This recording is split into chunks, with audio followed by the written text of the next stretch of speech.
జీవితంలో విశ్వాసంలో కొనసాగిపోయినప్పటికీ మరణకరమైన పరిస్థితులు మీ జీవితంలో వచ్చాయి. సమస్యలను ఎదుర్కొన్నారేమో. ఈ దినములు నేటితో ముగించబడుతున్నాయి. ఈ ముగింపు అని చెప్పిన దైవజనుడి రోజుల్లో చూపిస్తున్నాడు. అయ్యా నీ ప్రార్థన దేవుడు ఉన్నాడు, అన్నా నీ ప్రార్థన ఉన్నాడు, తమ్ముడు నీ ప్రార్థన విని గత సంవత్సరములలో నీవు చేయలేనిది ఈ సంవత్సరంలో నూతన సంవత్సరం నువ్వు చేయడానికి సిద్ధంగా. దేవునికి స్తోత్రం. హల్లెలూయా.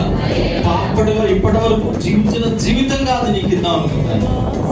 రాబోతున్న జీవితము నీవు ఆరోగ్యకరమైన జీవితాన్ని, దేవుడే నీ జీవితాన్ని బాగు చేసి, దేవుడే నీ బ్రతుకును బాగు చేసి, దేవుడే నీ కుటుంబాన్ని బాగు చేసి నూతనమైన అనుభూతిలో నడిపించుకుని